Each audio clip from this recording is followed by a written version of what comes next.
ये दुनिया बहुत अजीब है। ये प्यार लेना तो चाहती है पर बदले में प्यार देना नहीं जानती, और फिर जब रिश्तों में खटास पैदा होती है तो शुरू कर देते हैं एक दूसरे पर आरोप लगाना। ये खटास जब सास बहू के रिश्ते में हो तो इनके बीच की नोक झोंक का रिश्ता बहुत पुराना है।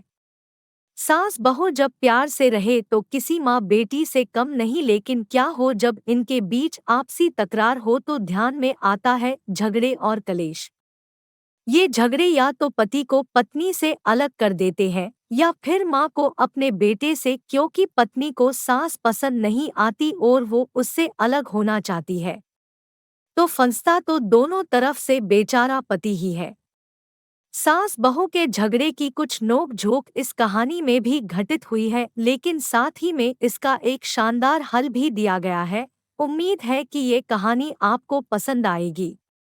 हाल ही में नैना का विवाह हुआ था और उसने अपने पति और ससुराल वालों के साथ एक जॉइंट फैमिली में रहना शुरू कर दिया था।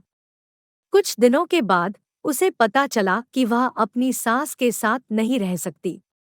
नैना की सास रूढ़िवादी थी, जबकि नैना आधुनिक जीवन शैली जीने वाली लड़की थी। जल्द ही उनके बीच झगड़ने होने लगे। कई महीनों के बीत जाने के बाद भी दोनों में से कोई भी अपना व्यवहार बदल नहीं पाया।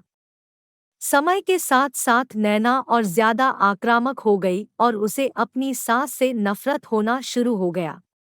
वह सोचने लगे कि कैसे अपनी सास से छुटकारा पाया जाए। एक बार हमेशा की तरह जब उसने अपनी सास से झगड़ा किया और उसके पति ने अपनी माँ का साइड लिया, तब नैना गुस्सा हो गई और अपने मायके चली गई। नैना के पिता एक केमिस्ट थे। उसने अपनी पिता को पूरी बात बताई। उसने अपने पिता से कहा कि उसे कुछ जहर दे ताकि वह अपनी सास के खाने में मिलाकर उससे छुटकारा पा सके, नहीं तो वह अपने पति के घर वापस नहीं जाएगी। नैना के पिता को यह सब जानकर काफी दुख हुआ और उन्होंने अपनी बेटी से कहा, अगर तुम अपनी सास को जहर देती हो तो तुम और मैं दोनों जेल जाएंगे। ऐसा करना ठीक नहीं है, लेकिन नैना सुनने और समझने की हालत में नहीं थी। आखिरकार उसके पिता ने कहा, ठीक है, जैसा तुम चाहती हो वैसा ही होगा, लेकिन मैं तुम्हें जेल में नहीं देखना चाहता। उसके पिता अंदर से पाउडर लाए और कहा, हर दिन जब तुम दोपहर का भोजन या रात का भोजन करते हो तो अपनी सांस के खाने में इसे मिला देना। इससे धीरे धीरे कुछ महीनों में वो मर जाएगी और लोग सोचेंगे कि वह प्राकृतिक रूप से मरी है। उन्होंने यह भी कहा, क्योंकि किसी को भी तुम पर शक नहीं होना चाहिए, इसलिए आज से तुम अपनी सास के साथ नहीं लड़ोगी बल्कि तुम उनकी देखभाल करोगी, भले ही वो कुछ भी कहे। तुम गुस्से से बात नहीं करोगी और हमेशा शांत रहोगी। नैना सहमत हो गई और अपने ससुराल वापस आ गई और अपने पिता की सलाह के अनुसार उसने अपनी सास के खाने में पाउडर मिक्स करना शुरू कर दिया और बड़े ही प्यार के साथ बात करना शुरू कर दिया। समय बीतने के साथ साथ नैना की सास का नेचर भी बदलना शुरू हो गया। क्योंकि नैना अब अपनी सास की बहुत देखभाल करने लगी थी, इसलिए उसकी सास भी उसके प्रति विनम्र होने लगी और प्यार से बात करने लगी। 5 महीने बीत गए और नैना खाने में पाउडर मिक्स कर रही थी, लेकिन अब घर का वातावरण बदल गया। कोई झगड़े नहीं थे, दोनों एक दूसरे की तारीफ करते। अब ऐसा लगता था मानो दोनों का रिश्ता माँ और बेटी का रिश्ता हो। अब नैना को चिंता होने लगी कि पाउडर की वजह से उसकी सास जल्द ही मर सकती है। वह अपने पिता के घर पर गई और उनसे कहा, पिताजी, कृपया मुझे उस जहरीले पाउडर के प्रभाव को ठीक करने के लिए इलाज बताएं। मैं अपनी सास को खोना नहीं चाहती। वह मेरी माँ की तरह है और मैं उससे अब बहुत प्यार करती हूँ। उसके पिता मुस्कराए और कहा, कौन सा जहर? मैंने तुम्हें बस एक स्वीटन दिया था।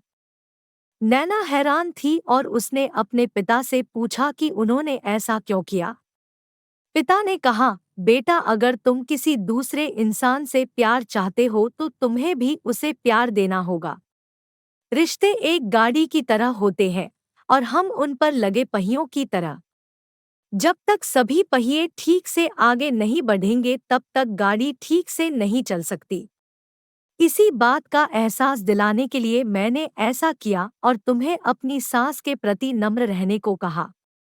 तुम्हारी अच्छाई देखकर उन्होंने ने भी अपने आप को बदला और तुम्हें समझना शुरू किया।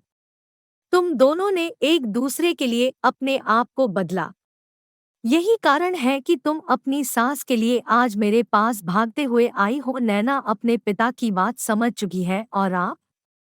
मोरल ऑफ द स्टोरी, सास बहू के झगड़ों का समाधान। हर इंसान अपनी परिस्थितियों का शिकार होता है। यह अक्सर कई मतभेदों को जन्म दे सकता है। हालांकि हमें एक दूसरे को समझने की कोशिश करनी चाहिए और एक दूसरे के साथ एक स्वस्थ संबंध बनाने के लिए थोड़ा अपने आप को भी बदलना चाहिए। और जब इस तरह के मतभेद रिश्तों के बीच उठते हैं तो उनके प्रियजनों का कर्तव्य है कि वे उन्हें शांत रखें और सही रास्ते की ओर मार्गदर्शन करें। ये भी पढ़े पति पत्नी के झगड़ों से निपटने की कहानी।